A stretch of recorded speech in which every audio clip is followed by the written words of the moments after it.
Students, today we'll learn on chapter that is Introduction to Databases. So, what is database? A database is an organized collection of data. A database arranges information in such a way that any piece of information can be easily accessed for retrieval and modification. That means database is an organized collection of data. In a database, data are stored in a systematic way. And after database is created, the data can be very easily accessed for retrieval and modification.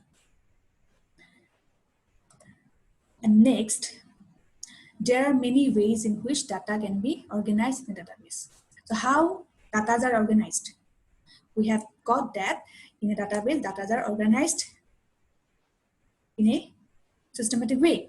How data are organized? There are different types. There are different types available, like hierarchical, network, relational, and object-oriented. And out of these, relational database model is the most popular. In this example, you see, it is an example of a database. In this database, there are two tables, table 1 and table 2. The database of a company, let's say Dabur company. In the first table, it is all about personal details of employees working in that company. In the second table, it is about departments that Dabur company, that departments detail. And all the data are stored in both the tables in a systematic way. And this is an example of a database.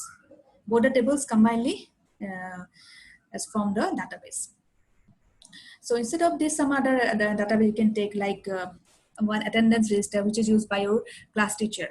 That is also an example of database, like your class routine, exam routine. Okay, these are different kinds of that's an example of databases. Next, what is DBMS? So DBMS is full form is Database Management System. Actually, it is a kind of program. Actually, for database actually we prefer to use computerized database. So computerized database, for making a computerized database, we need some software programs. And that is one kind of software is DBMS software. So it is a kind of program or software that manages database easily, efficiently, and accurately. And some examples are, this kind of software examples are Access 2010, Oracle, MySQL, Firebird, and Microsoft Visual Fox Pro. Next, need for a database. Why do you want to have database? Actually, there are some advantages.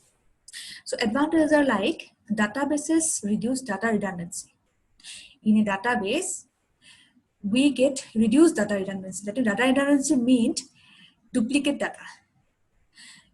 In database, data are not stored repeatedly. Same data are not stored repeatedly. We get reduced duplicate data. So we can save our memory spaces if we make database. So that means it reduces duplicate data.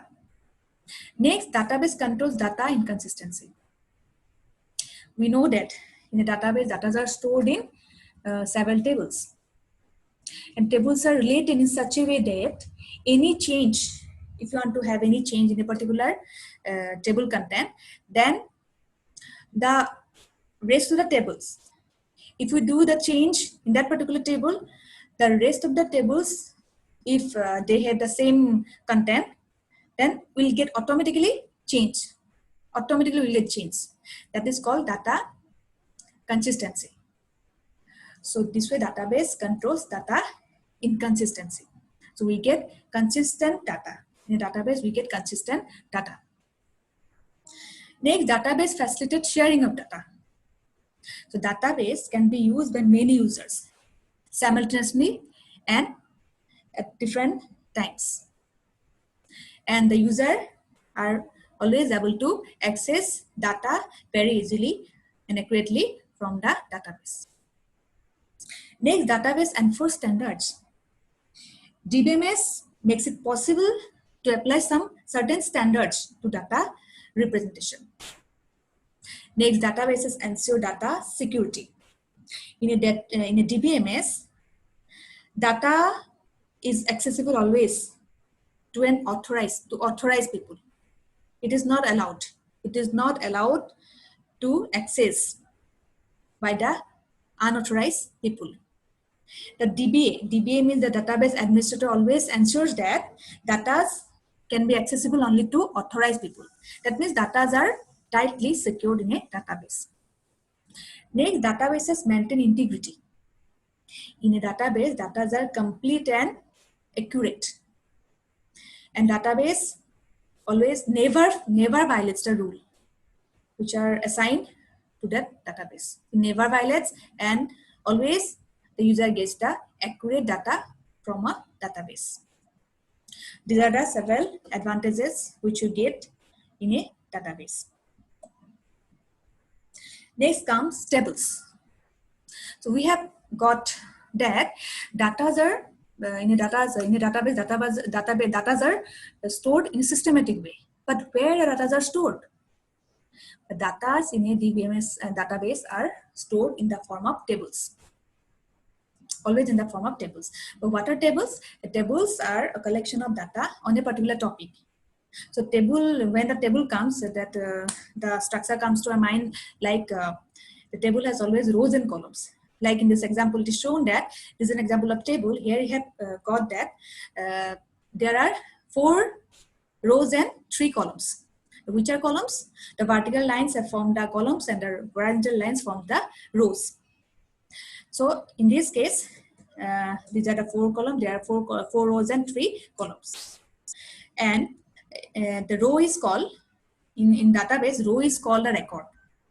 A particular row contains information on a particular item or entity, you can say. And see here, in this case, item number A101 has a record, like it has a name.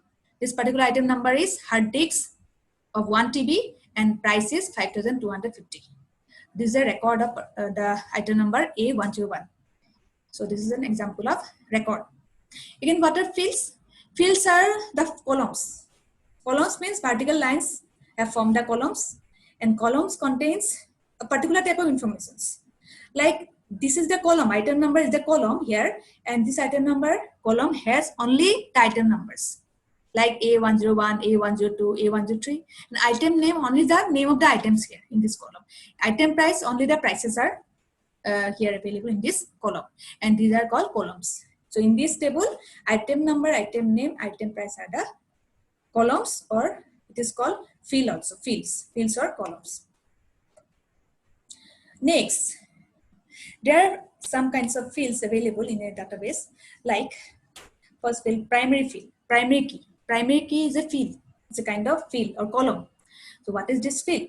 So it is a kind of column, it's a one or more than one columns which are used to uniquely identify each record of the table. In the previous case, you see in this table, item number, item name, item price. Here item number is called primary key field because it is used for uniquely identify every record in the table. That means the first hard disk 1 TB is given a unique number A101. Again, second DVD drive has given a unique number A102. Pen drive has given a unique number A103. So in this case, item number is called primary key because it is used to uniquely identify every record in this table. And this kind of fields are called primary key field, which can uniquely identify every record in the table. And some other kinds of fields we can use, you can have in our table, like part number, product code, employee ID, roll number, etc. These type of fields can be used as unique field called primary key field. And there are 2 characteristics of primary key field, like it should be unique. Always the data in a primary key field should be unique, should be different. It cannot have same data. All the data should be different, should be unique, and it should not have null value. And once a primary key field is available in a table, the table should contain value. The primary key is not formed with empty value. Always it has values. It should not have null value. Next comes composite key. Actually, in some cases, what we may have, instead of using a particular field as a primary key field in some table, we may have to combine more than one fields together. so that both the fields combinedly can be used as primary key field. In some cases, we may have to use combine more than one fields together, and combinedly both the fields can be used as primary key field. In that case, that combination of fields is called composite key. In this example, AMP-ID and PROS-IT. These two are combinedly used as primary key field, and both are used to uniquely identify the record in this table. And combinedly, both fields are called composite key in this case. Next comes candidate key. So what is candidate key? A field or a group of fields that can be used as the primary key of the table is called a candidate key. That means in a table we can have the fields which will fulfill the criteria of a primary key. That means which have the same, some fields which have unique data, but those we have not used as primary key field. Only a particular field we have used. The other fields which have unique data but are not used as primary key field are called candidate keys. Again, alternate key is what? It is a candidate key of a table which is not made its primary key. Again, it's a same definitions like candidate key, but those keys which are not used as primary key field, that can be used as primary key field but not used. From among the alternate keys of candidate keys, we have used one particular primary key, but other we have not used. But not used, those fields are called alternate keys.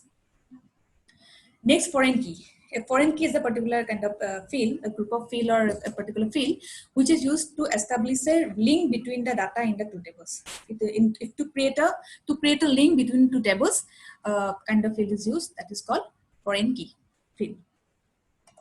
These are different definitions of some keys. Next definition, relational database. So what is a relational database? A relational database is one in which data is not stored in a single very large table. Instead, it is composed of several tables, each containing a specific set of information. The tables are related through similar fields.